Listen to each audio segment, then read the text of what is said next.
Ready or not, here I come. You can't hide.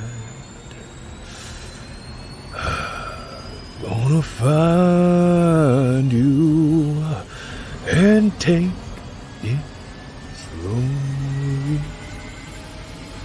No matter where you run or where you hide, you will be mine. Let's rock.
Hello, everyone, and welcome to the Inkslayer Art Show with me and Scotsman, and hopefully Beacon will join in as well, and maybe even Inkspots. We don't know. So, how's everybody doing? Can't hear you, dude. I didn't say anything yet. Okay. I thought You said, "How's everybody doing?" I thought you were talking to the chat. I'm talking to everybody. Usually you say, "Hey, Scotsman, how are you doing?" Hey, Scots, how you doing? I'm doing great, man. So, what's that you're working on?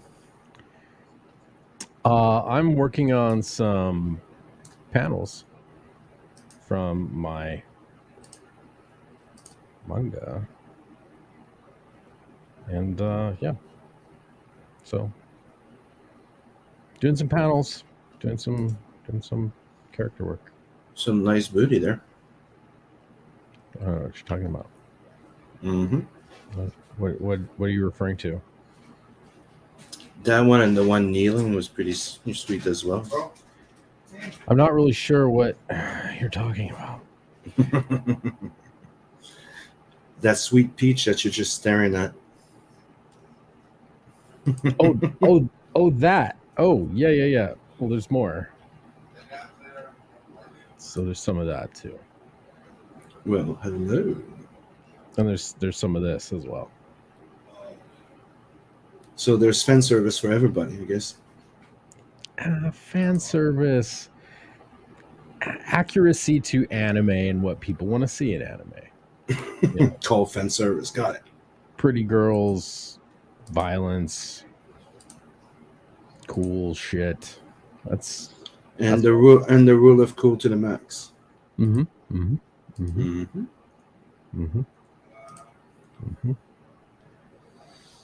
So I want to address the fact that the Kickstarter is now closed and funded. Congrats. That's awesome. Boom.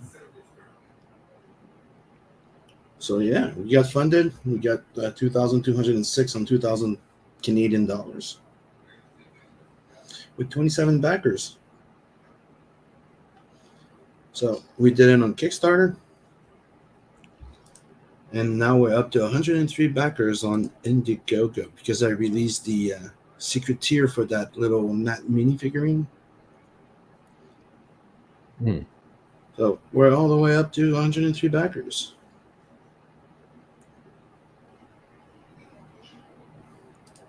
Awesome. No. And now we're going to be working on some of our projects. Oh, and I also want to show this. Hold on.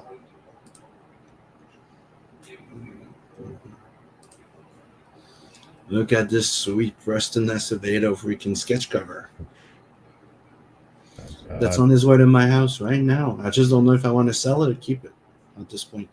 Am I right? It's freaking sweet. It'd be tough. And that I was at the Fantasticon representing Inkslayer with my girl Alex, and here's Dave. Oh, proud of his little girl.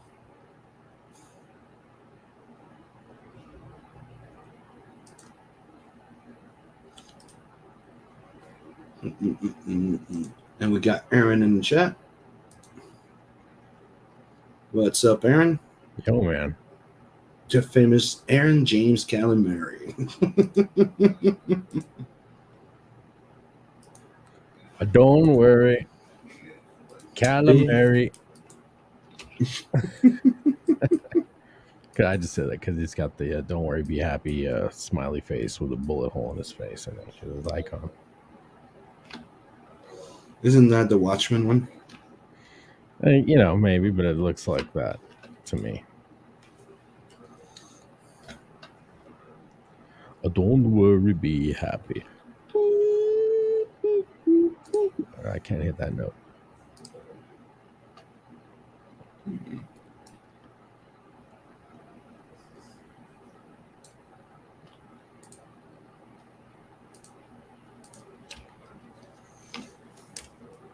So let's get some work done. Yeah. Now, did you say that there was music? Because I don't hear it now. You don't hear it? No. Okay. Were you sharing a Spotify page or something? Because you did just share your Kickstarter. Okay. Let's try something.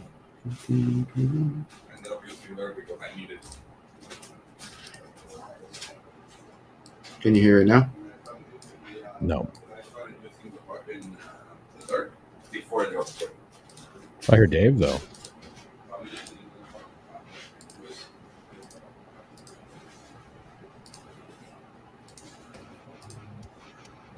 Is it back?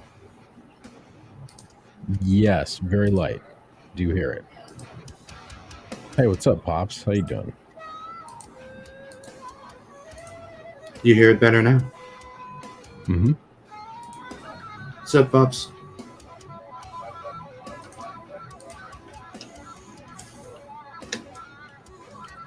Oh, wow. Aaron's there. I can remove my underdrawing sketch here. Here's a little sample of Hellzone.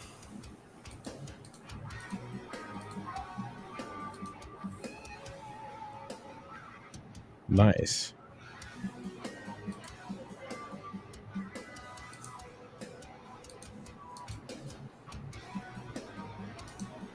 Can you hear me now?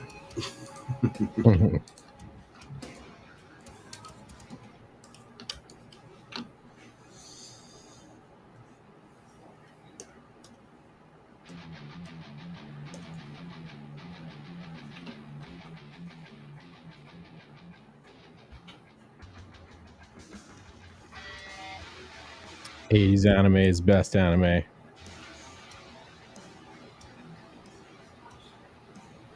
Of course. And why are you saying that? Because, that's the style I'm drawing.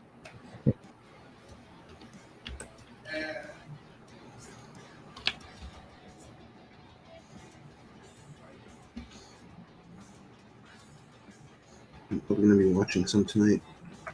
Oh, yeah? Mm-hmm. What do you think? What one? I don't know. The other day I watched a Bubblegum Crisis.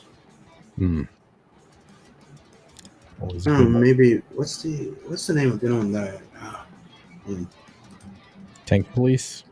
No, the one with the that we watched the three OVAs not too long ago. Like there's one movie and the other one is two movies. I just can't remember the name right now. Crusher Joe. Oh yeah, another one you can never go wrong with, really. Mm-hmm.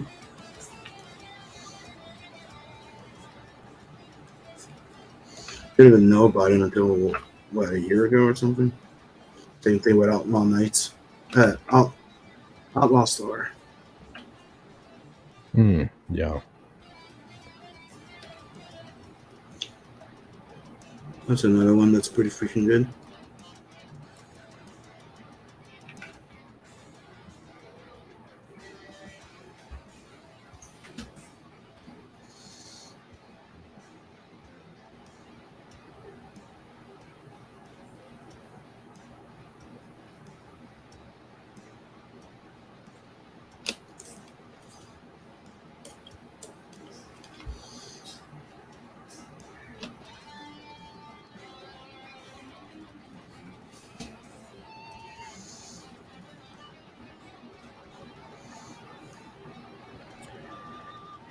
It's funny, I draw with my eraser almost as much as I draw with my fucking pencil.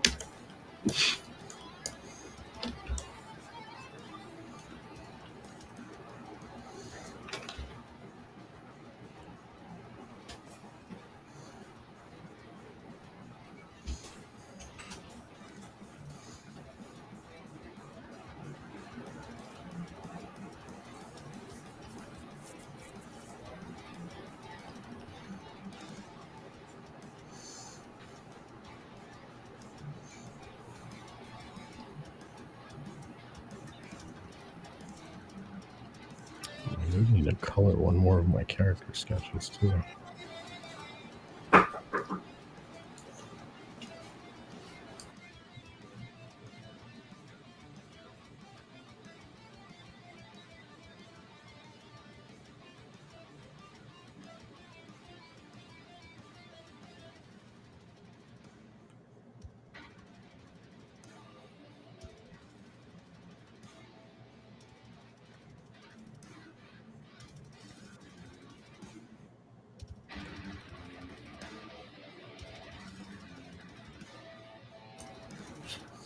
Oh, Pops is saying that he has Chuck Dixon invading the Madness tomorrow.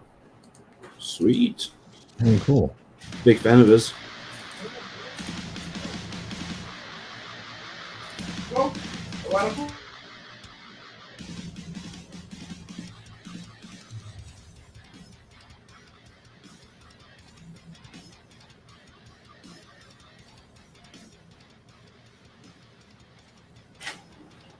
And we also have Chuck in the house, eraser drawing R.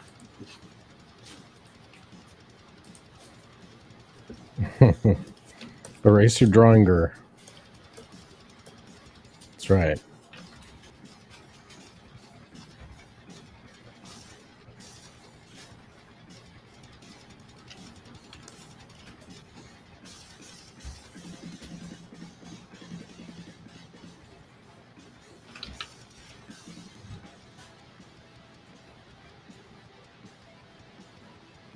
I think I'll break that line there. We'll break that line.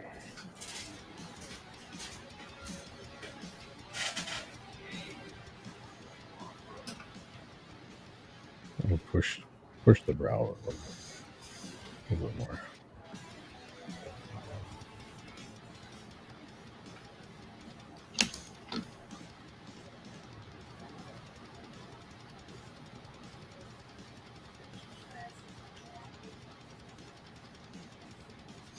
And at what time is that, Bobs? 5 p.m. Eastern. I'm going to be in the Savannah for the Comic Con this weekend. Okay.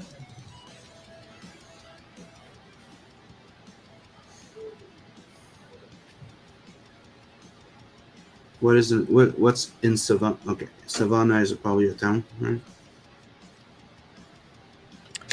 Not the desert. Savannah, Georgia.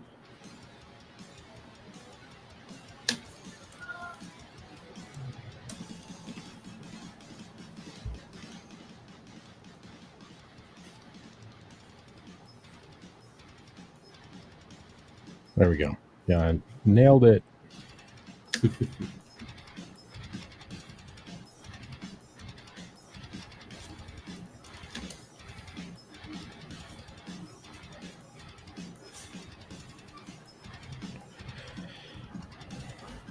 That's right.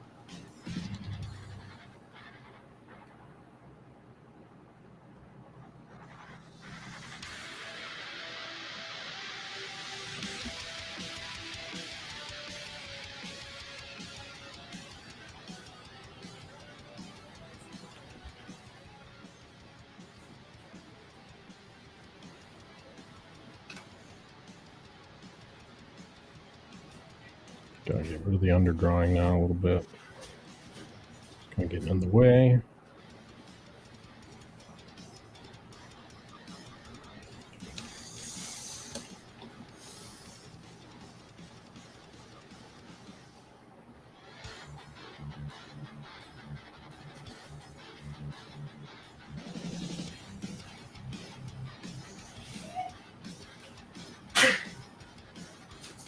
Bless you.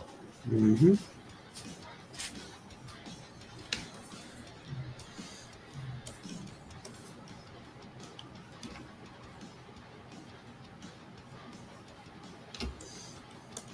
Yeah, the boys just got back from camping with their mom. Well, not camping, trailer camping. Ah, Not real camping.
Georgia. The first ever madness stable. it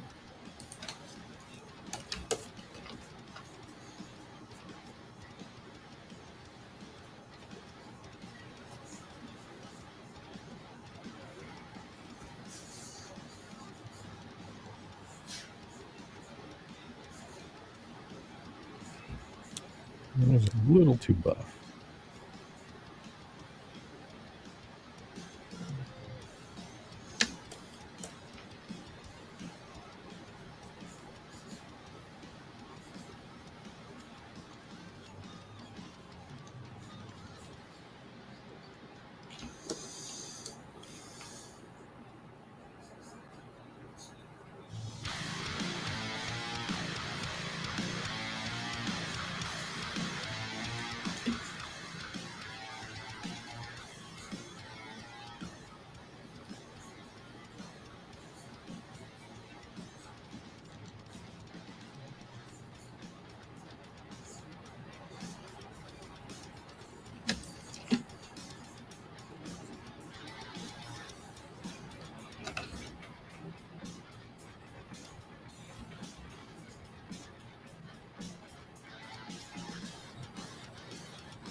So it says we will be broadcasting crumb from the floor. And they said they wanted a Comic-Con in their Comic-Con I deliver.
Yo, what's up, Brian? Oh, what's up, Brian?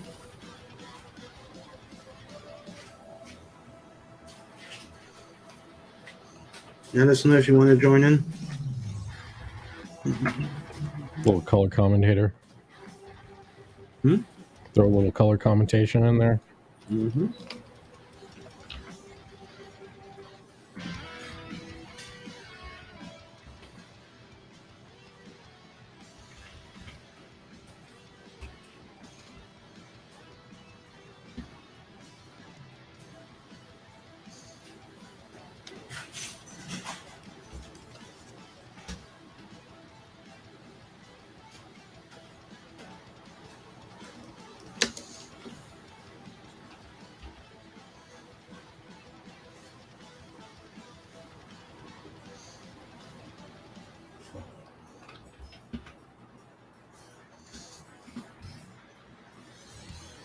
Got my hands full at the moment, but perhaps I can join you in a bit. So that means your dick is in your hand right now? You're taking a piss. Is that what it is? You're watching on your phone with one hand, holding your dick in your other hand. I got it. I can figure these things out. Is that why I call it 6 guns? That's right.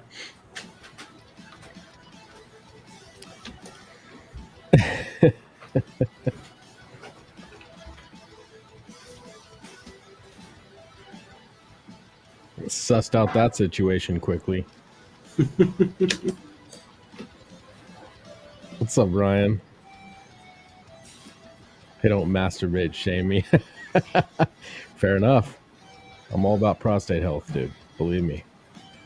I'm in my mid 40s, bro. I'm all about the prostate health. Mm-hmm.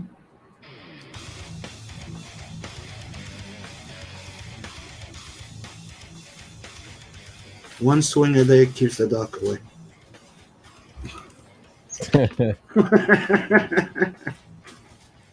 That's right.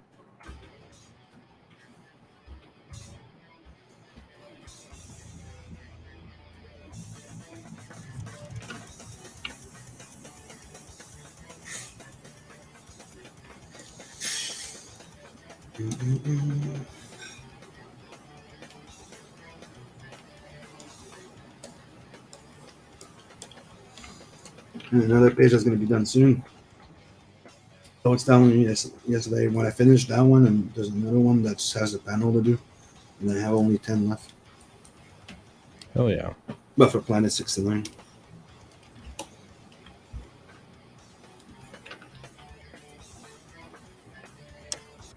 What is this Planet 69 you talk about?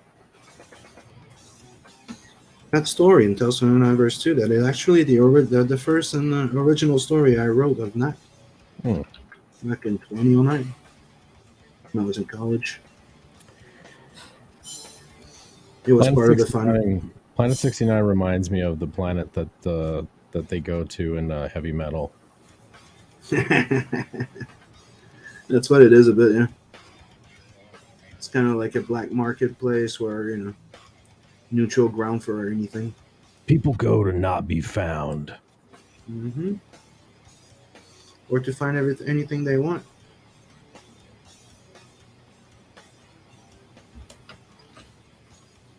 Vaginal, oral, anal, other.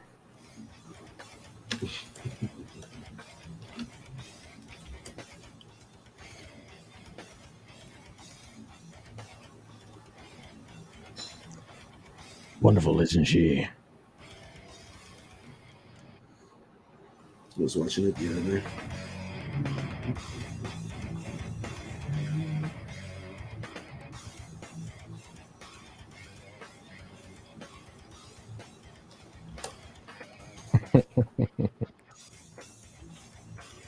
As well you should be, sir.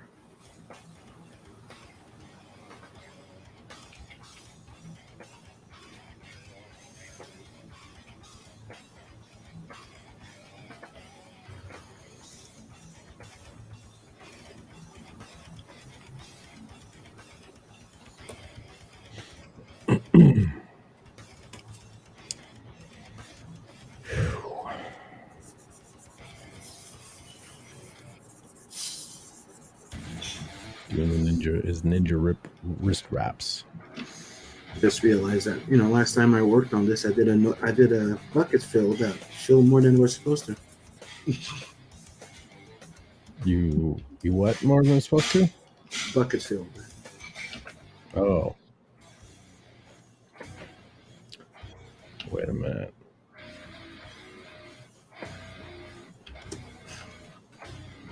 That's not a page I've already worked on. Okay, good. I was about to lose my shit right now.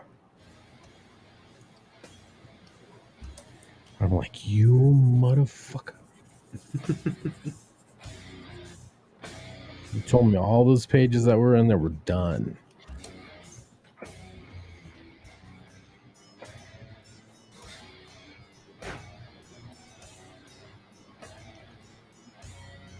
Because, I mean, I've got flatting progress on... let's see. Yeah, but you said you didn't pick up past... You only picked up the first 10 pages, right? Correct. So, wait, how good? Yeah, so page 1... It's my flatting progress on page 1. So... Hold on, let me highlight you. You don't need to highlight me. No, it's just better. We're This seeing is awkward. better. This is awkward. So there, and then page 2, haven't done shit. Actually, that's not true. I was flatting on my Mac, so this actually isn't the current version. Started flatting page 3. Page 4, haven't done anything on yet. Can I just say, I love this arm right here. I love that. Oh, thank you. Yeah. Like the transition from deltoid to tricep to, the forearm. Very cool. And then this one where Luani's getting a nice whap on the ass. Yep. He's like, Go get them. go get him, babe. Bap. And I gotta say, like, when you draw Nat like this, is probably my favorite. Where he's got like a half-cocked smile. Eyebrows kind of furled a little bit. Yeah, you know he's thinking about something. Yeah. So there's that. Then I got more pages on my Mac. The one I'm working on now, it's page 26. Yeah. Oh, and just for chat's sake, this was the pinup that I inked for Joe Sontag.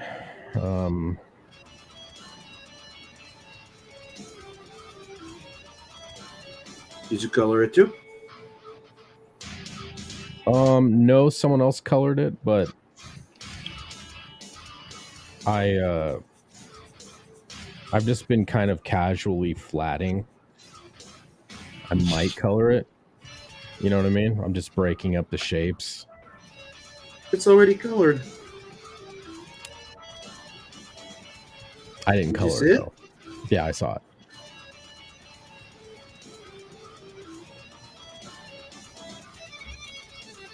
So I might do my own version.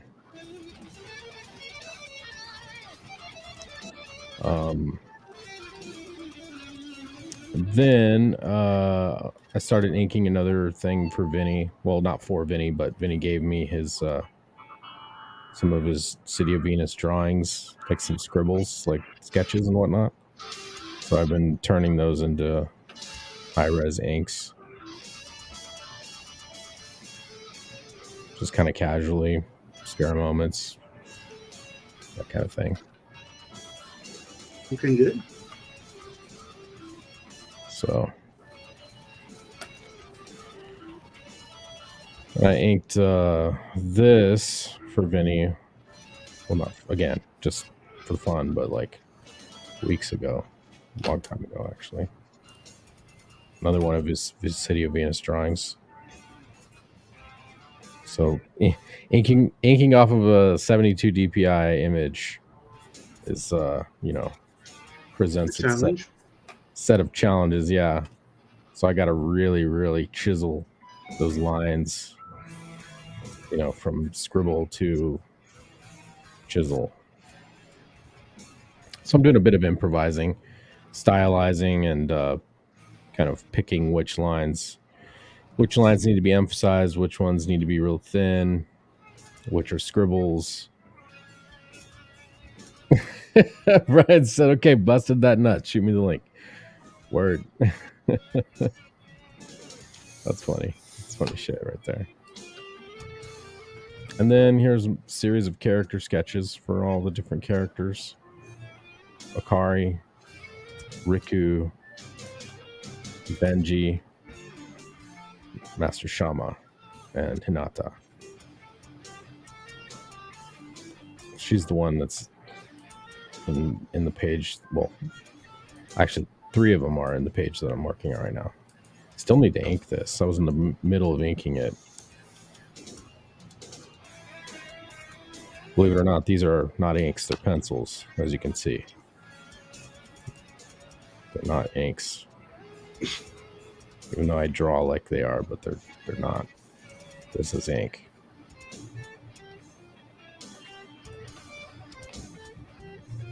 So Right, dude. then I have a color, like a basic rendering, like color sketch underneath here that I need to, once I get it inked, this is the color scheme it's going to be. Green goes with ginger hair, Mm-hmm. because this is her little brother. So Well, hello. what's up, Rider Man? That was a good nut, man. That was a good nut. What's up, fellas? How you doing? Are you as excited as I am for everything in Marvel Stage 4? No, my- Stage 5? Stage 4 is over. Stage 5. That's right. Well, And let me Yeah, it's doesn't the whammy- Namor look great? Doesn't Namor look like as awesome as you possibly have expected him to? My bro is from Mexico, and you looked at it and it goes, "What the fuck?" let me express it in this way: my dick couldn't be limper. Oh my god! What? What? Mm-hmm. It's just like, all right. Now I understand Jason Scott Lee is like probably too old right now to play Namor, right? Because I always thought he would be the perfect Namor, but Yeah, that ain't Namor. Like even a No, little. it's not. It's just like, what the fuck? yeah, it's not even close. It's not even close. I'm afraid to see what Doctor Doom is gonna look like. Oh. Oh, dude. What's up, good stuff? What up, good stuff? Hail, dude. What up, Chuck? Oh man, Boy, so much to be excited for, huh? that's one way of He putting said it, right? sarcastically. He said ironically, holding back a laugh. God. And that's why you have to go back our projects. Yep. Exactly, because we are the alternate culture to the really the counterculture to like this fucking this abortion that they're putting out. It was just funny looking at their slate of movies and TV shows, and I'm just like pass, hard pass, rental, pass. Okay, I'll watch it, but it's probably gonna suck. And Rental then, if I have a coupon. oh my god, it's just like, okay, Blade, all right, Daredevil, Born Again, all right, but then what are those gonna be like, right? Remember Captain America, Falcon, New Yeah. World Order? Yeah, I'm yeah, like, I'm really looking forward to that. that's not like putting it in your face. What it is. Yeah, Yeah, You know what they say about the best hiding spot, right? Yep, we're in plain sight, man. Yeah. Plain sight. Yep. why don't they just call it New World Order or Captain America Klaus's Agenda? You know, He is like a comic book villain, isn't he? Well, you I guess he's will own Bond, nothing really. and you will love it and you will eat the bugs. Mhm. You will own nothing and love it, and I will own everything and love it. I will love it more, but that's okay because you will not know how much I love it. Exactly, because you'll be hooked up to the Matrix or some shit.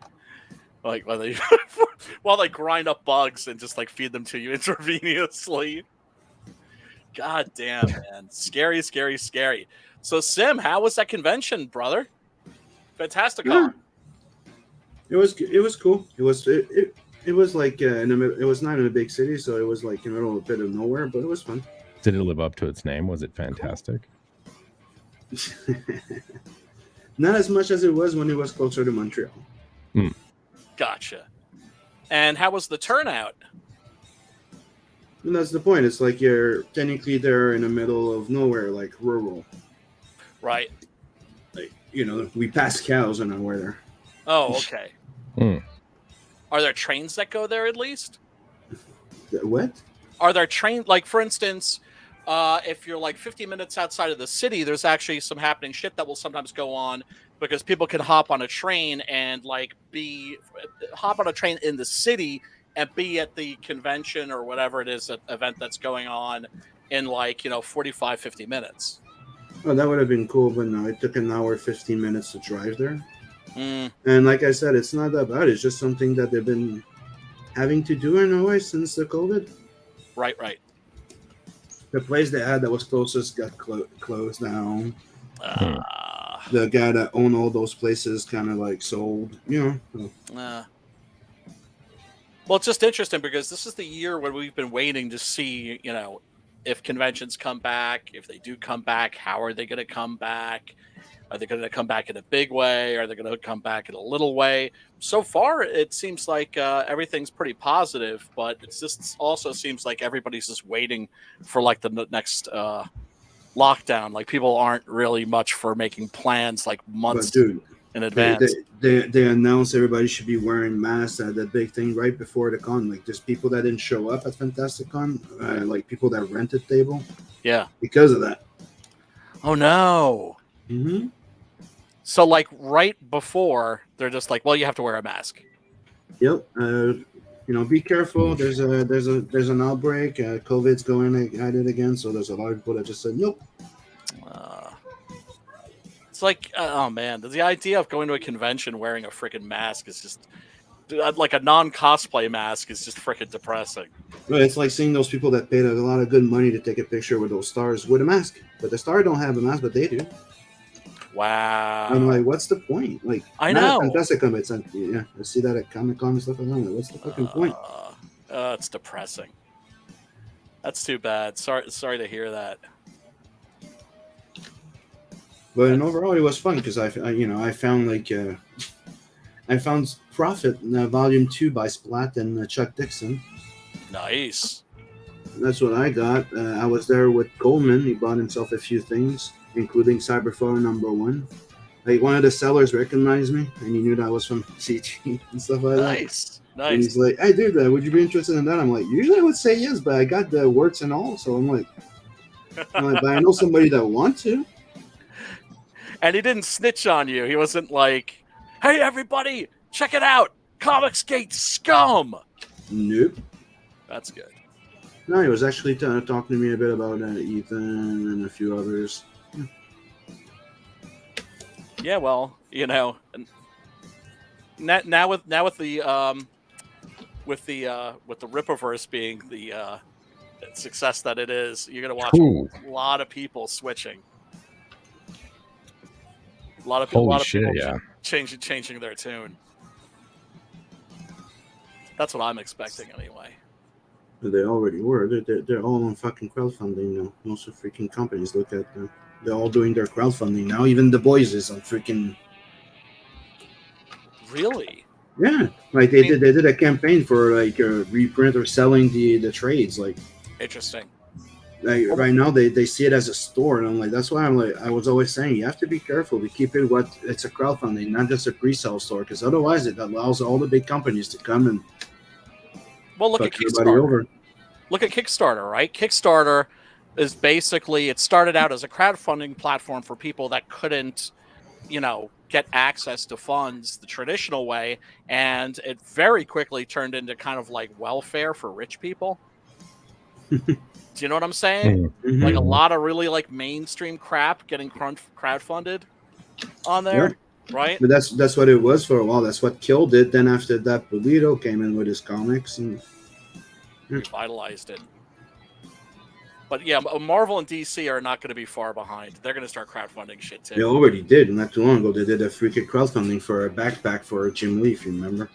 No, I did not know about that. The last time I didn't know about that. Last thing I heard of was that I know Lucasfilm was trying to crowdfund a Riva lightsaber, and that failed. Okay. Riva being it's like why would you crowdfund? You're freaking multi-millionaire. Exactly. It's shit. That's what I'm saying. It's shady. It's like super shady.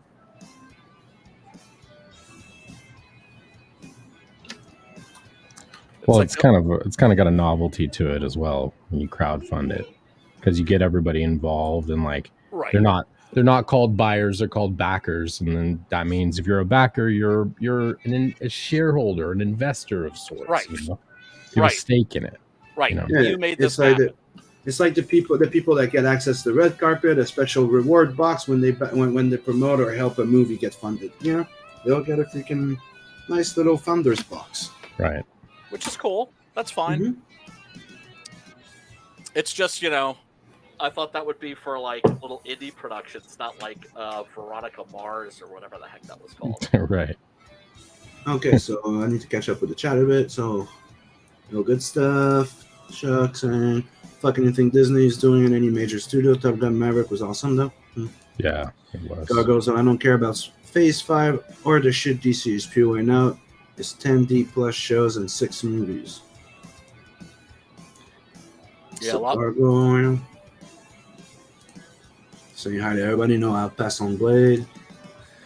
Well, what are the odds of that being good? It's like I'll give that a try. I'll at least look at that, right?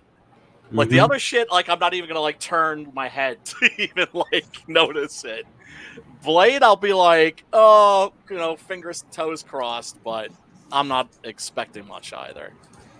Well, I mean, what's sad is they could never make another Blade movie because Wesley Snipes looks like a fucking cancer patient now. He Have you does seen not him? look He's like well. Yeah. wasted away. Yeah. I mean, maybe he has some health issues he's not talking about. A lot of movie stars do that. Or he could be like Randy from American Idol, just went keto. Who knows?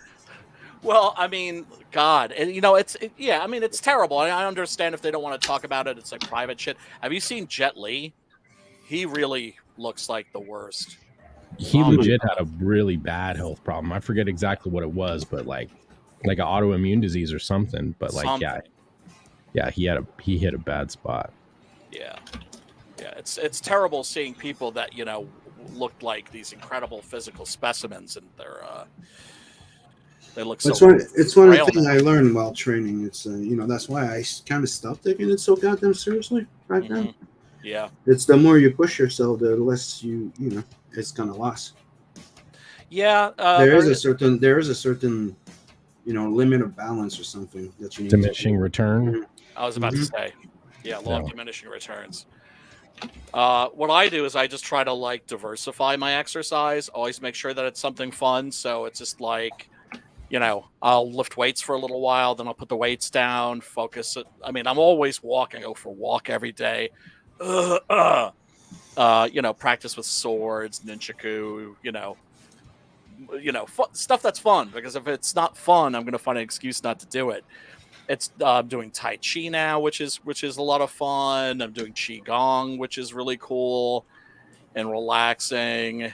And it's like I look at these kung fu practitioners and I think to myself, damn, like that dude's 80 and like he can like walk around and like doesn't look like he's like hunched over or in pain or anything like that. So I mean, a little like weightlifting, for instance, that's okay, but you're still just like, I mean, I wouldn't say I was yoked, but I put on a lot of muscle, and all that does is make it, made it more difficult for me to get in my car. Because I was like eating like a horse, and I was like hitting the gym like every day, and I put on like a ton of muscle, but I also put on some fat. I was like turning into like a sumo wrestler. And then one day I had trouble getting in and out of my car. And I was like, yeah, I think it's time for a plan B. And ever since I just like, just focused on like just, diet and exercise, but yeah. Nothing too psychotic, but also people like us. It's like we gotta exercise because we, our work involves sitting on our asses all day. You chain yourself to the desk for 6, 7, 8, 9, 11, 19 hours. Yeah, I saw that when I moved. Oh, how out of shape you were? Yeah, because we moved our own shit. So yeah.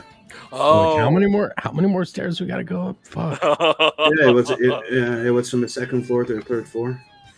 That's why you gotta have like fun shit to do. Like one thing that I found really useful is, not having big punishing workouts like I used to, but instead like 15 minutes here, 15 minutes there, go for a walk, then work for like an hour or two, then go upstairs, like throw around the nunchakus for 15 minutes.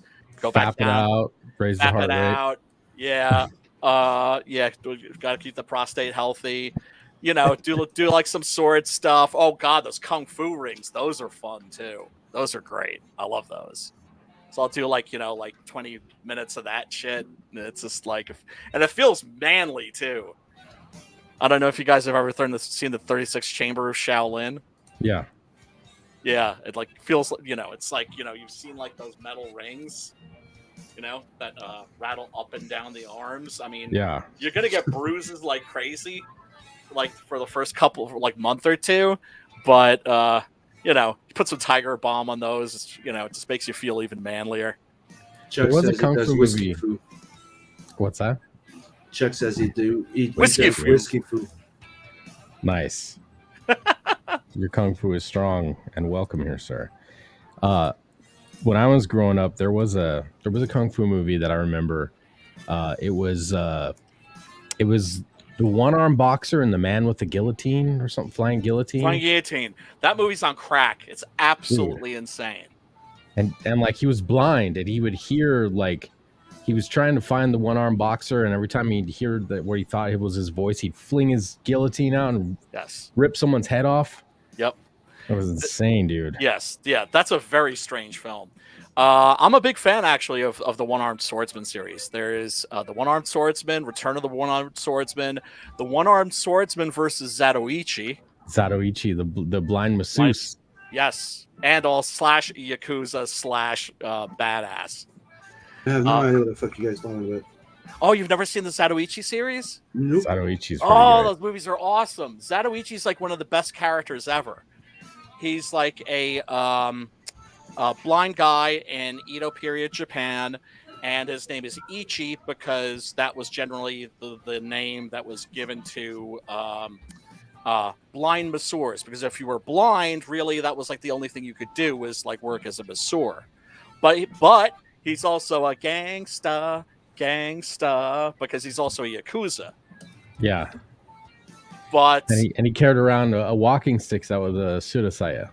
It was yes. It was a katana with inside of his walking stick. Yes, and fought like in a underhanded style, which is bullshit, but looks cool for the movies. Yeah. And he's like like I said, one of the best characters ever. He's like a cross between I would say like Toshiro Mifune's characters from the samurai movies, Jesus Christ, and Curly from the Three Stooges. Kinda, yeah. There's some comedy aspects to it. Without a doubt. Because he would always kind of fail upward, and it was always kind of like he was kind of like how Trigun is always like failing upward, but he's really like precisely planning things, right? Yep. Zatoichi was just like that. And ruthless with people that would prey on a blind man. Yeah. Right? Or the innocent in general. Yes. Like, there was some little kid who was getting bullied on one of them, and like he like sliced and diced some bad guys because of it who were messing with this little kid. Well, pretty much every movie has like almost the same plot, which is Zatoichi goes to a town. There's a girl that has been sent to a house of prostitution because the Yakuza's like, hey, we lent this guy money. You can't pay it back, so we're taking like your daughter. And Zatoichi ends up killing like 500 people. Yeah, blind dude. Yeah. Super badass. There is a spaghetti western takeoff on that that's really great called Blind Man. And what's great about that is in the Zatoichi film, Zatoichi basically, his blindness is a superpower, right? Right. It's that legend of the blind man, like every other sense being so sharp that he's like Daredevil. Yeah. But in Blind Man, the dude's just blind. Like it's just a handicap. Like there's one great scene where he's like he has to fight these bad guys, so he just kind of like acts like a blind man and stumbles around them, and so they're knocking him around and fucking with them and being sadistic, and they're having a big laugh, and he kind of corrals them all in one spot, and then he like whips out his repeating rifle and just goes boom boom boom boom boom boom boom boom boom in that direction. Mm-hmm. and they all go down, but then for a second afterwards, he's just like cringing and just waiting. He's like, "Did I get him?" Yeah, that's on Tubi. Actually, that's an amazing movie. But yeah, there's the one-armed swordsman, then new one-armed swordsman, which is also great. Then Choi Hark remade the series in a movie called The Blade, which is like one of the best martial arts movies ever made. Incredible. And then there's the one-armed boxer and also the one-armed executioner, which is a Filipino movie. They're all good though. They're actually I mean, it sounds like a like what a weird gimmick, the one-armed this, the one-armed that, but yeah. What's cool is that they're all about basically taking your greatest disadvantage and turning it into your greatest asset. Right. Because like the one-armed swords, it's like he loses his sword arm, he's screwed, but then he finds this this half of a manual that's just for training your left side, right? And he has a sword, his father's sword, which was broken, so it's lighter. And so he develops this style that nobody has a defense for. Because so was it like Tonto sized or not Tonto or Wakizashi? Shorter than Wakizashi, I would say. Shorter than Wakizashi. Yeah. Wow. Those movies star Wang Yu, at least like the first two do. And problem with Wang Yu was that he was a really good actor, good martial artist, although not like an amazing one. His problem was that he was a bit of a Wang. Well, it's in the name. Yeah. Wang Yu, surprise, the guy's a Wang. Okay. Yeah. Like, you guys know before you brought me, it's my name. I am Wang. Yeah. And so his name's like Wang Yu, and so it's an Asian name, so it's reversed. So his real name is Yu Wang. Yeah, he'd be a good butler. You know what I mean? Hey, Yu Wang. Yu Wang. Yeah, except he could fuck you up. Right, he's more like a Kato character. Yeah, and he was involved with the Triads, and evidently was like involved, like actually like fucked some people up, and like may have even been involved in some murders or something, because in the Hong Kong movie industry of the 70s and the 80s and the early 90s, you were working with the Triads. Yeah. Some people say the Triads actually murdered Bruce Lee, which I don't know if that's true. Bullshit. But they say that like they gave that female actress like some kind of tainted aspirin. That's bullshit. That caused him to like have a brain hemorrhage or whatever. Yeah, because nobody wants to accept the fact that somebody that amazing and that vital and that youthful could have just dropped dead.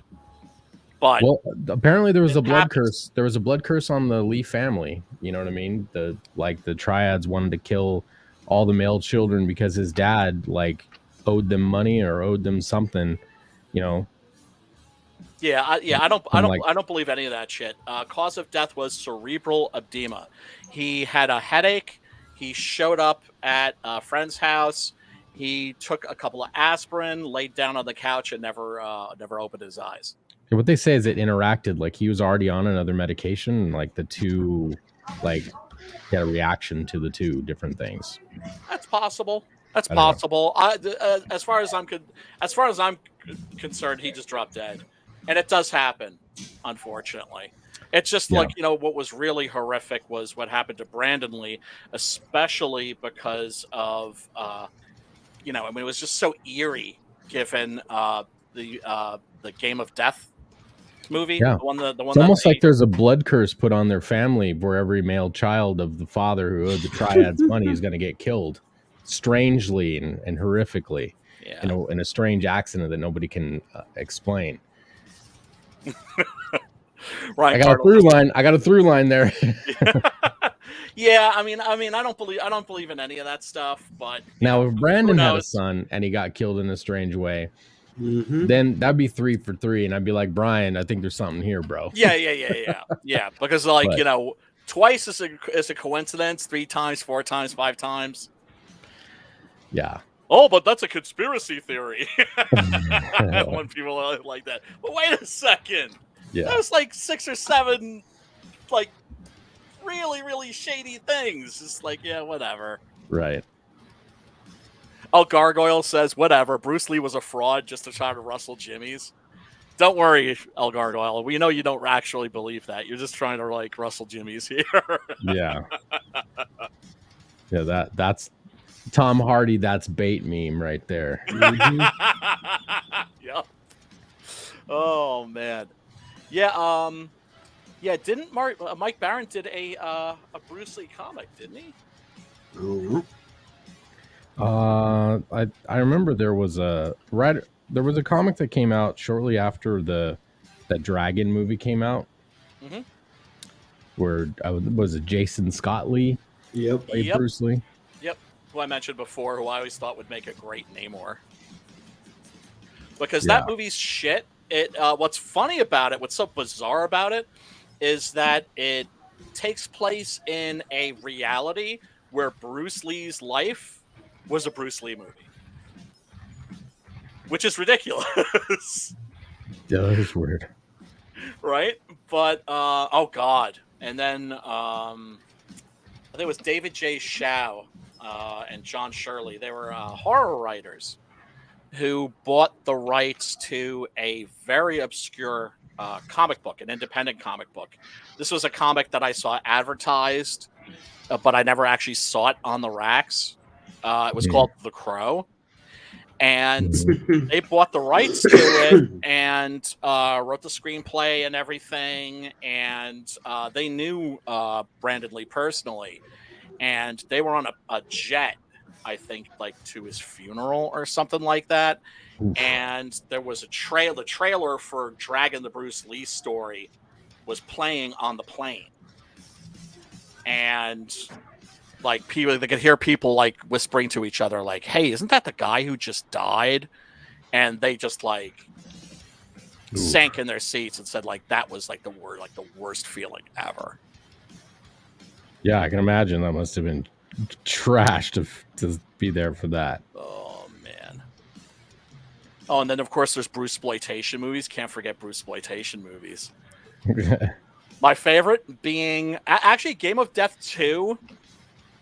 Like does what the Game of Death 1 did, which is to say it takes like a bunch of footage and like from like previous movies and then like cuts it together to like make you think that Bruce Lee's in the movie when he's not, but it actually does it like 100 times better. Right. And like that's actually good. That's a completely insane film. And then there's Clones of Bruce Lee. Clones of Bruce Lee is great because it's like Bruce Lee needs to be avenged, so they take like a little bit of his like blood or tissue or whatever, and they make clones of him, right? And they're all slightly different because, of course, you know, they can't have like 3 copies of the exact same actor, right? But right. What I loved were their names. Bruce Lee number 1, Bruce Lee number 2, and wait for it, Bruce Lee number 3. Wow, that's some that's like Freemason level like coding. Yeah, you know. Man. Wow. Oh God, yeah. Bruceploitation movies are pretty. Most of them are horrendous, like unwatchable, but a couple of them are like kind of like accidentally genius. You have Bruce Lee, but it's spelled L-I. Yes, L-I-L-E, Bruce Ree, R-H-E-E. Yeah. Yeah, man. Yeah, they made a lot of those. Those are really bad. God damn it. I mean, hopefully his family got paid. Not for those. Not for those. No, not at all. No? You don't think the estate got any money? No. For those movies? No, hell no.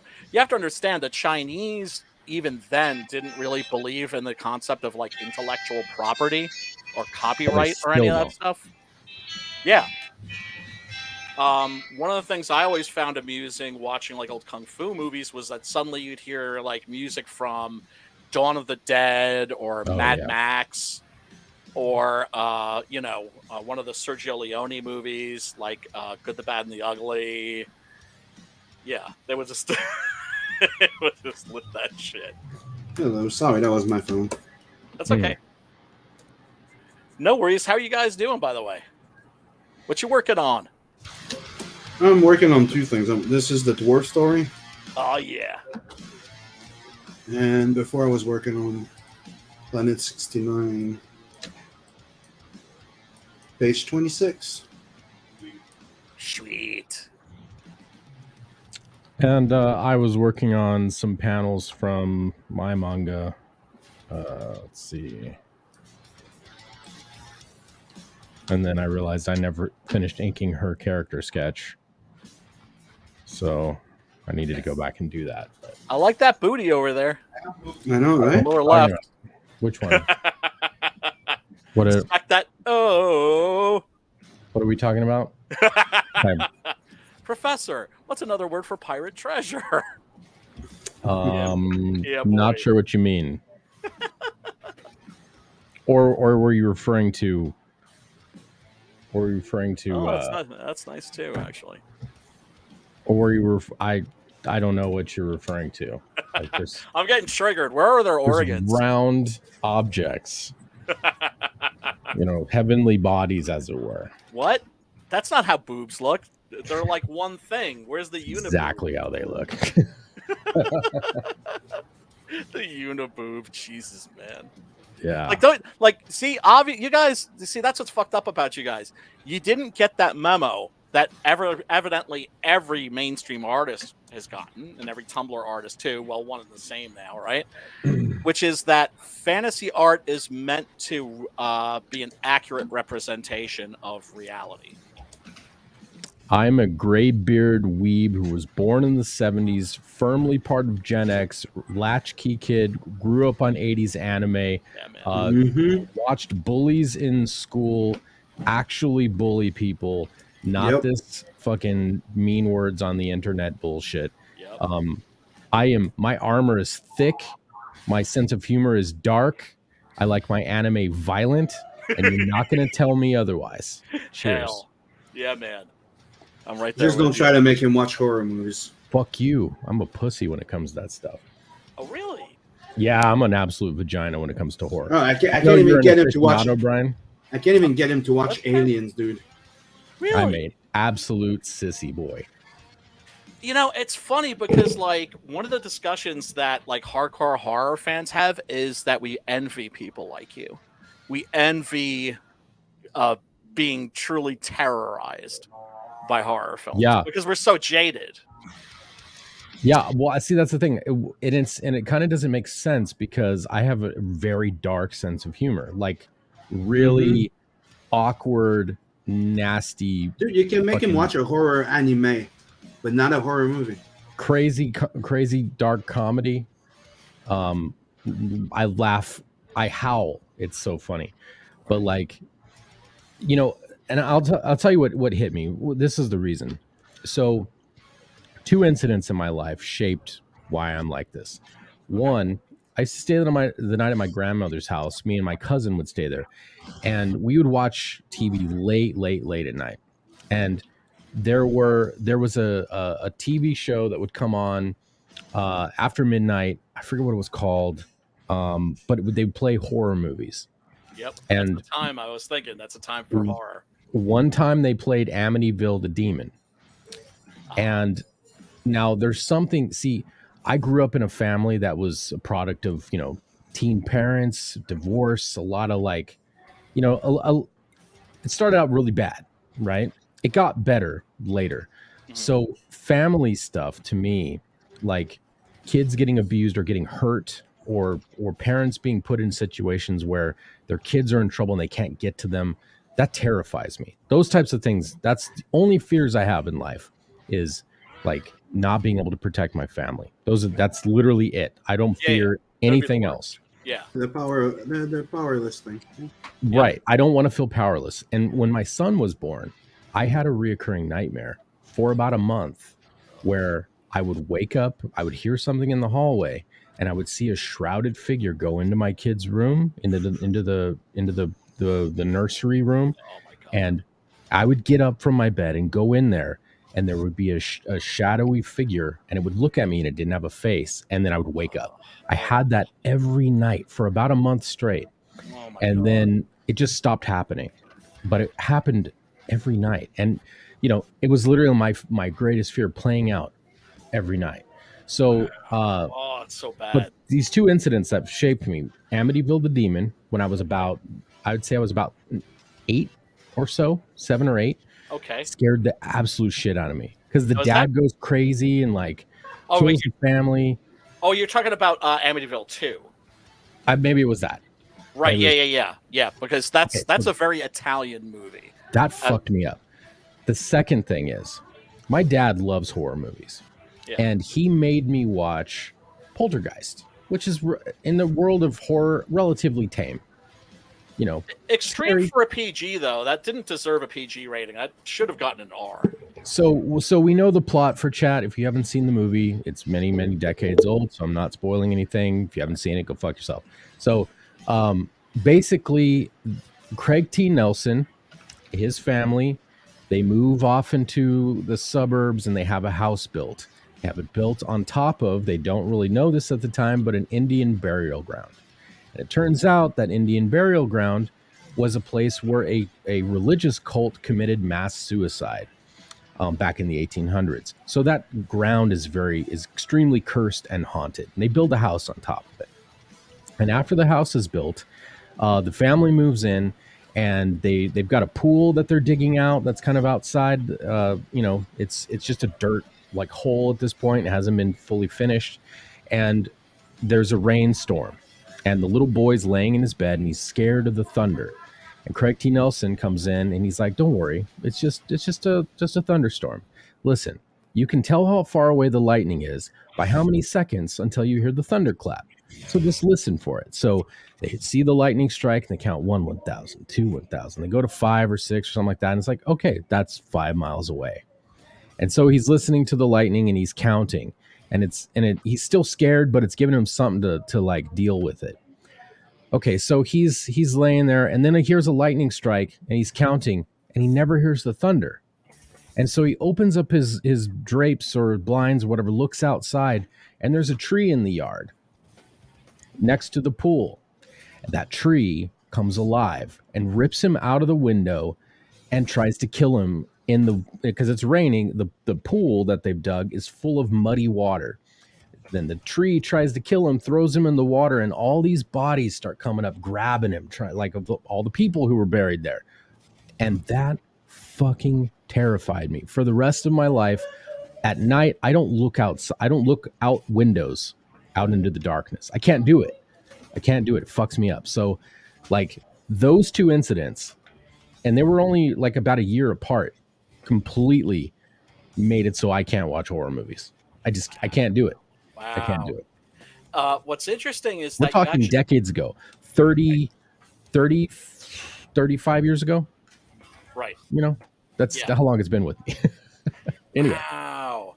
Yeah, and you actually misremembered some of that, which is one of the things that I find interesting about human memory, and specifically when it comes to things we experienced in childhood and also films that we saw in childhood, right? For instance, it's the tree doesn't grab the boy and throw him into the pool. It's actually Dominique Dunn, who ended up getting murdered by her husband or boyfriend, I think, who falls into the water, and the corpses don't grab her, but they just start popping up out of the water like toast out of like a toaster, like ching. Right. But didn't the tree grab the boy and pull him out of the window? I think so. And then of course he gets attacked by the doll. By the clown doll. Oh my god. Oh, and there's a toy swirling around in the room and shit. Yeah. Fuck. Yeah. Yeah, dude. And that got a PG rating because Steven Spielberg was the producer. And the guy's in the bathroom, and like his skin starts coming off and stuff. He starts ripping his face off. Yeah, he starts ripping his own face off. Yeah. That's like I said. That deserved an R rating. It should have gotten an R rating, but it got a PG rating because That's like a Steven Spielberg thing. I'm like for some 7, reason. dude. Yeah, that's You know? yeah. That's a little extreme for that age. I've always believed in age-appropriate horror movie education, the same way I believe in age-appropriate sex education, which is to say, like, with a little kid, it's like 5, 6 years old. You don't have to get right into Blumpkins and orgies, Yeah, no. and B&D and S&M, right? Same thing with like kids. It's just like, well, you don't just throw them in at the deep end with like Cannibal Holocaust or Texas Chainsaw Massacre, Or Chud. right? Or anything that's like you start them out with like the Universal monster movies, and they get a little bit older. Swamp Thing and the Creature from the Black Lagoon. Right. Maybe a little Wolf Man. Right. The Frankenstein films. Yeah, you don't start with Hellraiser. No, definitely not. No, Hellraiser is something that you like show to kids when they're like 15. Yeah. My dad's like, Nightmare on Elm Street's funny. It's a comedy. I'm like, really? It's a comedy? So Dad, so it's a comedy. So this guy he's the bastard child of a woman who was raped by a bunch of prison inmates or whatever. Right. Is that's kind of like his genesis? That's a comedy? You fucking psycho. Well, It's funny. Come on. Well, in the 80s, there was, horror movies really did start to turn into comedies. If you want like a great example of the degeneration of the American horror film from horror into comedy, into just pure comedy, just pure satire, it's the Evil Dead movies, right? First Evil Dead has a little bit of humor in it, but it's a balls-out horror movie. Evil Dead 2, it's more of a comedy than it is a horror film, but there's still some horror. Then you get to Army of Darkness, and there's not any horror left. It's just all, slapstick. Right. Yeah, I mean, dude, like I've told many people, I wish I could watch horror, but like and here's another problem. I have a photographic memory. I remember things exactly like I saw them. Which is I remember them 100% exactly like I saw them. And, sometimes like I block out details and I try to like get rid of them, but it's really hard. Thinking that there was the boy that went into the water and not the daughter or whatever, or the wife. Yeah. I forget. But I just remember like someone being thrown in the water and like bodies coming up and grabbing them. Right. That just those things don't leave me, and I'm at home alone a lot. I'm up late. My entire family goes to bed and I'm in my studio till 2-3 o'clock in the morning alone. And I get the creeps because I feel like something rushed by me or something's looking at me, or whatever. And I'm in a room that's closed up. There's nothing in here but me and my computer. So, I just choose to avoid it because it's too much. God, I'm such a fucking sissy. No, I think that's totally valid. I always say that it's a genre that while, I love it, it's not for everybody. Yeah. Right. And that's perfectly fine. I mean, for me personally, I don't think I could have survived childhood if it hadn't been for horror movies. They see, my daughter's always just given like me a that great too. deal of comfort. My daughter loves horror movies. She is almost exactly like me in every way, except for being a girl. But like where I don't like horror movies, she can't get enough of them. Like she loves the shittiest, scariest things. I'm just like, you're a crazy girl, like she just loves it. Just like, I don't get it. I don't understand. Well, one of the things that's great too is that it's like the best time ever to be a horror movie fan because, you can get access to virtually all of it very easily. It's not like the old days where it's like, you had to like get the TV guide and then like check what was playing on Friday night and Saturday night after midnight. And then you'd have to make your choices. Am I going to watch this? Am I going to watch that? And then naturally, when between commercials, you'd flick to like the other to the other movie and get a little piece of that. And sometimes they're like, oh, I wish I'd watched this instead. Right.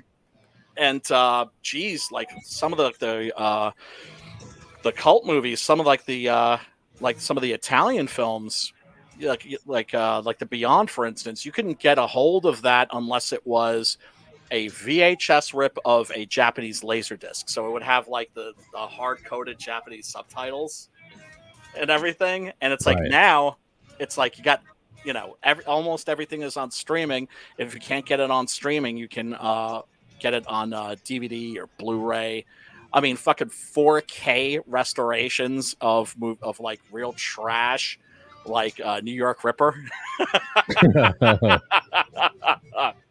which is just like, oh god, like the most tasteless trash you could possibly imagine, getting like 4K restorations. It's like, Dude. why? But you just enjoy the wrongness of it all. Although one of the things I find interesting in that process is that a lot of movies that used to appear real greasy when they were on VHS and like 4K, it's Things like with you look rubber. at this. Well, no, it's just like You can see the like fakeness of them. yeah, and so they become more like fantasies than horror films. Like you appreciate that the fantasy aspect, it becomes like a little bit less scary. The film grain hides a little bit of the it does. fakeness. Yeah, I can imagine. It does. Like I remember watching Lucio Fulci's Zombie on like the Blu-ray of that when it came out a few years ago was just astonishing, eye-popping, right? It was like, like a new way of watching an old film. And then at the local Alamo Draft House, they were showing an actual 35 millimeter print. And this thing looked toe up. I mean, you could smell it, right? Like you knew that this was a copy that played in some 42nd Street grindhouse for like 10 years. And the guy who would bring in the prints was Michael Gingold from Fangoria magazine. And so he would put them on the bar, and you would just see like these film canisters, and they just looked nasty. They looked all dirty and greasy and everything. Like, oh yeah. All the real trolls like me are like, oh yeah, this is gonna be great. But that's why I always thought, like, for every Blu-ray and DVD, they should have like varying qualities, right? So it's just like, okay, here's like the 4K, here's the 2K, here's the DVD, here's the 42nd Street grindhouse. You know what I'm saying? Right. So it's like just put them all on like the same disc, because I know some people like the toe-up versions, and while I always prefer the pristine versions, it's like I get it. It's like a nostalgia thing. Well, like a old gritty like Dracula with like really bad lighting, and like it obscures some shit, and like there's something to that I don't know, lends to the mystique of like that, those characters and the time period it came from. Oh, without a doubt. At the same time, you look at somebody like Fulci. You only used to be able to get his movies on like these like really, just these muddy looking pan and scan rips. They just looked awful. And I and a lot of people sort of dismissed him as a hack. And then those movies started coming out on DVD when that became a thing. And overnight, he went from hack to like genius in terms of like critical opinion of his work. It's very, very strange. Like, you're like, I mean it to look like this. I'm like, what? You do? well, because like not only did those movies not look muddy and fucked up, they actually looked beautiful. Like the cinematography in those films is actually exceptional, and that's one of the things that gives them like this very interesting, very otherworldly atmosphere. Classic movies, I've always said this, like they cinematically are far superior to current movies, because oh god, they had to do things with light and shadow and storytelling and composition that modern filmmakers don't. They have very powerful actors and actresses from long time ago that carried a scene, Yep. and it was framed and lit in a way where you, like, if it was black and white, you can't fake that. You can't fake black and white. If the story's not told well and the scene isn't compositioned well and composed well, and the actor or actress isn't a good actor, it's noticeable. Whereas you throw in some special effects and a little bit of CGI and a little bit of this or a little bit of that from modern filmmaking, and like they just paper over it. Well, even when they started using color, like in the Hammer movies or in the Italian films, they used color in a really bold way, right? Like, especially like the Mario Bava movies, the Italian films, the lighting on those is exceptional. It's like, not only is it like style over substance, it's like style as substance. The problem with the modern filmmakers is that they'll fix everything in post. We had this story about this guy that was working on a movie, I think, who was like a lighting a member of the lighting crew, and the director's like, oh, what, like somebody's like, oh, well, yeah, like this is supposed to be a period piece, and we could see like that air conditioning unit like sticking out of that window, and the guy's like, we'll fix it in post, and the lighter just goes and moves a couple of things around so that you can't see the damn thing, and he's like, there, I just like saved you like $20,000 or something. Yeah, and there's no sense of pacing. It's well, that's the thing. It's like the best time to be a horror fan, and kind of the worst also, because there's so much trash out. It's hard to find the good stuff. The really good stuff kind of gets lost in the shuffle sometimes. well, I mean, even if it's not horror, like recently, like, I don't know if you saw the new Top Gun movie. Nah, I'm not like I wasn't a fan of the first one, really.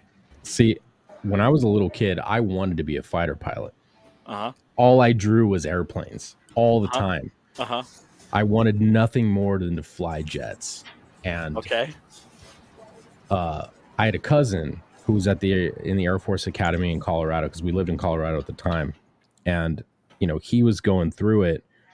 And, just watching his progress was so inspiring. And then when the Top Gun movie came out, I was like, oh my God, it's amazing. Yeah. And then, I started talking to my cousin about it, and he's like, yeah, it's you got to be in perfect physical shape. You got to be perfect academically. Otherwise they won't let you fly. You got to have, perfect grades and perfect form and all that. And, Perfect I eyesight. realized I was never really good at math, and my grades weren't great in math. I got like really good grades in like science and history, and obviously art and computer science, and all kinds of stuff. But math just never really jived with me. And and if you're not good at mathematics, you're not going to be a pilot. So I focused on art instead, and I kind of gave up that dream. And but I loved the first movie, Top Gun, so much that me and my cousin, we each had our own VHS tape. We watched it so many times that both of our tapes broke. Oh my Both of them broke. Like, I'd stay the night at his house. We would watch it, and then we'd rewind it. We'd play some Nintendo while it was rewinding, watch it again, rewind it, go eat dinner, come back, watch it again. We would watch it 3 or 4 times in a 24-hour period. Wow. Every time I stayed the night at his house. So, like, I know that movie inside and out. Right. And so when I heard the new one was being made, I was like, what? There's not a sequel to Top Gun. Oh my God, it's good. They're making it. And this was like 4 years ago, whenever they started making it, right? Because, like Tom Cruise said, we're not releasing it on streaming. It's going to be in the theater. Right. And so, they put it on hold until, people started going back to the movies. And I went and saw it with my wife and my sister, and I was blown away. I couldn't believe in today's Hollywood climate that a masculine movie could be made in that way, because it had every opportunity to go woke.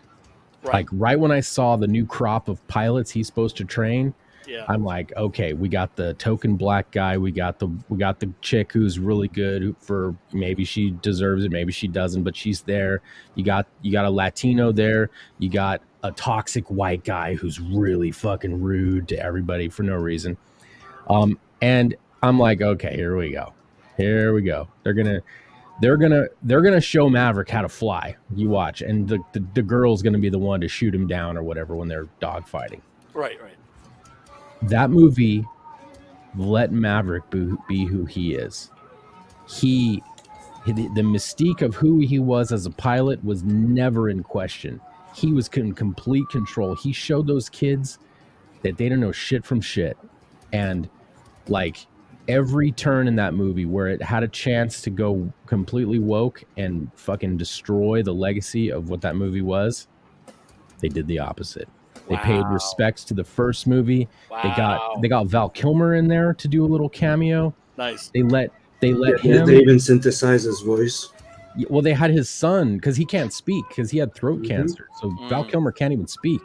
Like I guess he can make sounds, but like he can't really he can't. It hurts him to talk. Yeah, he needs a voice box and right, some other shit. So his son actually made a gravelly voice, like his own, because I guess he sounds like Val Kilmer a little bit, but like they dubbed him like lip syncing over his son, right? Yeah, and they also fixed it, like to make him sound more like he did in the movie. Yeah, they modulated it a little bit. It was really moving. Like it brought me to tears, dude. It was really impressive. Everybody loves it. Everybody I know that's seen it loves said it. that it was not going to be a Top Gun if they could not find a way of bringing him back. Yeah. Wow. So it literally it was the anti movie to the movies today. Like it paid respect to the past. It set the future on a path that was. I'm fine with it, right? I'm fine with how it ended. It ended in a way where I haven't been that satisfied leaving a movie in my entire adult life. Out of all the movies I've watched, I have not been that satisfied. Like I've loved movies, don't get me wrong, but every time I leave a movie, I'm like, yeah, it was awesome. It'd be cool if they did this, or they could have went a little farther with that. You do the post-mortem on a movie and you're like, yeah, I kind of wish they would have went a little further here, or that was a little campy, but I was okay with it. You can break things down and be critical. I got no criticism. I got nothing. I can't find a thing that I would want them to do differently. Wow. Not one thing. Wow. Not one thing. And that is impossibly rare. So, don't mean to go off on a Top Gun rant, but we're talking movies. Yeah. And also, something that went against the grain. Yeah. Obviously. Against the current. Yeah. Gave me hope, dude. Yeah. And you know what? Money talks. And there's no way that the shareholders of these studios aren't paying attention. Right? Hopefully. The funny thing is that once this woke shit is over, and we're approaching, it's got maybe another year or two left. I think we reached critical mass. I think so too. The reactor's in red right now, and they're not going to be able to cool it off. It's going to melt down. Yes. And then there's going to be the backlash. But what's going to be funny is that it takes 2 to 3 years to make a film, right? So after that happens, after the meltdown happens, there's still going to be for like another year or so woke shit coming out. And that's going to look that's the thing. It's like so much of the stuff that they're making today, it's dated now. Yeah. Right? And you could look at a lot of great art and be like, oh, well, that's kind of dated, but there's also a difference between dated and classic. And that shit's not going to be classic. Nobody is going to want to read the trash comics that they're putting out now. Nobody's going to want to watch the trash movies and trash TV shows. They're just content, right? Yeah. They're not. Yeah. They're not. Nobody's gonna take any of that stuff close to their heart, the way that we took the stuff that we loved. Like for Right. me, it was like Mad Max and Escape from New York, and countless horror films: Night of the Living Dead, Dawn of the Dead, Day of the Dead. You know what's a really strange, a strange thing? Funny, I say that. What the fuck TV was show. that noise that Sim just made? Sorry. Some kind of Because you said guttural- day, because you said Day of the Dead, Dawn of the Dead. Okay, like, you did a little like in double. Shaun of the Dead when they go. So, Okay. the gotcha. TV show Stranger Things. Yeah. Which is I Okay. watched the first season, and I thought it was okay, but it didn't inspire me to watch anymore. All right. Well, it's as far as like in general, it's a cultural phenomenon as far as how many people love that series. Oh my god! It turned never watched- Dungeons and Dragons into like a mainstream phenomenon. Like, Yeah, I've never Oh. watched an entire episode because, my wife was watching it. I was fucking falling asleep I was asleep in my bed and I woke up and there was a little kid who was lost in the fucking TV or something. They couldn't find him and it scared the fuck out of me. And I'm like, I'm not watching this shit. And I won't watch it. yeah, But yeah. But the funny thing is, everybody else who's like Gen X, like me, they're like, dude, it's exactly like when we grew up. Everything is there. It's like they did such a good job. Like it feels like all the 80s movies all wrapped together in one in a TV show. And I'm like, that's awesome. But what's funny is something that's that popular amongst people who are nostalgic for the 80s, the time when, toxic masculinity was a thing and like all this stuff. The people who make the TV show are wokesters as fuck, man. Yes.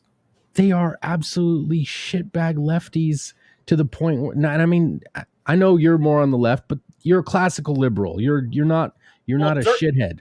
Dirtbag left is where I. You're not one of the is where dirtbag lefties, right? Yeah, dirtbag left. But like the wokesters, they are absolutely woke as hell, and they're putting this out, and I'm like, how is this a thing? Are they biting their tongue and doing it? Yes, I think a lot of them are, because it's like, well, if you want to work in this field, right? You gotta make money. Look, I know Dude, people, it just proves to tell you that they don't believe shit. They just want to use anything that they can to get the power that they wanted to get what they want. It's trending, okay? Yeah, and that's it.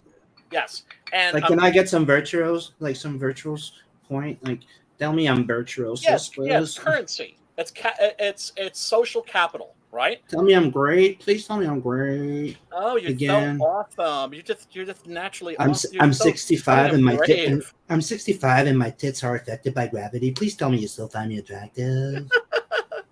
Yeah, well, look, I've been saying from the beginning that once the shit is over, you're not gonna everybody's gonna be denying it. It's like my friends who, like, when Obama became president, I and a lot of my lefty friends were hopeful, right? Now, Yeah. I didn't vote for him. He never fooled me, right? Because I was like, if he actually intends on doing half the shit he's promising, they're gonna, boom, he's gonna be gone, right? And so he never fooled me, but he fooled my friends. And I remember it was like for 6 months he had a super majority and he didn't do a damn thing.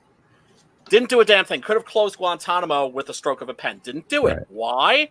According to my friends, because he was playing 3D chess. Right? So they were like, I was like, explain this to me. And they're like, I can't, because I'm not smart enough to understand it. You're not smart enough to understand it. Only he is smart enough to understand it. So trust in him, right? Which is why they hated Trump so bad, because he said he's going to do a bunch of shit and he just came in and started breaking things. Yes. He literally just started doing what I'm going to do this and this and this when I get elected. He came in, he started doing it, and they're like, oh, fuck, he's actually doing it. Get him out of here. Yeah. And I think he's a piece of crap, and I would never vote for that motherfucker ever. But you're absolutely 100% right. But here's the funny thing. That's what I love about you, Brian, because you know what I'm saying? Because I'm going to vote for him again. And we can still be friends. And shocker, we can still be friends. Wait, what? Weird. What? Yeah. Weird. Weird. Freaky, right? Yeah. But it was just the funniest thing because once, like Obama showed his true colors, and he even said in an interview, he was like, I legislated as a Republican. He was like, I was a Republican, right? My friends, I was just like, so what about that 3D chess thing that you were telling me about? What? Now it's gone to 5D. I never said that. I never what? I never said that. It's gonna be the same shit with this woke crap. It's gonna be the same shit. I'm just like, wait a second. Remember, like, you were trying to cancel me or like what? No. Remember, you were like totally one of these SJ. No. Really? Like, no. But the thing is we're gonna have those receipts, and that's why it's important for us to hang on to those receipts. Because it's going to be like, woke people are going to be like Vanilla Ice fans, right? Vanilla Ice sold 8 million records, right? 8 million records. Funny thing was, once he was no longer cool, you couldn't find a single person that bought one. Isn't that interesting? Isn't that interesting? It's going to be the same shit, man. Same fucking shit. Yeah. Turns out a lot more people stopped, collaborated, and listened than we like to admit. Without a doubt. Without a doubt. God damn it, man. So, yeah. But yeah, it's got maybe another year or two left. What drives me crazy is I'm looking at going back to my day job, the one I had to quit when my mom got sick like 2.5 years ago. Mm-hmm. And so I'm like, my friends are warning me. They're just like, oh, like you're gonna have to go through some woke training. Like you're gonna have to take the privilege walk. You know what the privilege walk is, right? And so I'm like, I'm bracing myself for this shit because I'm like, how am I gonna sit there? Like, wait, like you think so little of me? You have to send me to like a seminar to teach me how to not like brutalize women. No, you're going there to actually be a hater, to learn how to hate on men. To hate on myself, to hate, hate yourself. Straight white males, to hate myself. So you hate yourself, so you're submissive. They said it not too long ago. All men should be submissive. Submissive to whom? Yeah. So I don't know if I'm going to be able to like. I don't know. I don't know how that's going to work. I don't know how that's going to work. Am I going to sit there and be like, right? Or I'm going to be like, excuse me, wait a second, but that's bullshit because I have a problem. It's like, and it really is a problem. I have trouble like keeping my mouth shut sometimes, and I don't see how. Like, oh shit, man. And the thing is I'm like really good at that job. It's like, it's something that I found out that like is like a gift of mine. And I say that like, you know, with the deepest gratitude, because it's something that I discovered late in life. I discovered in my 40s. I'm actually like really good at helping people. And so if I get this job, I'm going to be doing what I did before, which is working as a certified peer support consultant. You know, there's a bunch of different names for it. Basically, I'm a guy that's not a doctor that people can talk to when they're having problems, so that they don't go to the hospital. They don't have to go to the hospital. Like that's why the state actually pays people like me. Is because we keep, not because they give a fuck about people, but because we help keep people out of the hospital. That's not to say that like we go, oh, don't go to the hospital. It's like, no, it's like if we think that somebody's in danger for their life, we'll drive them to the fucking hospital ourselves. Right. Right. But statistically, sometimes people, if they just have somebody to talk to, that's helpful, that's not a doctor, that's not going to fucking bullshit them.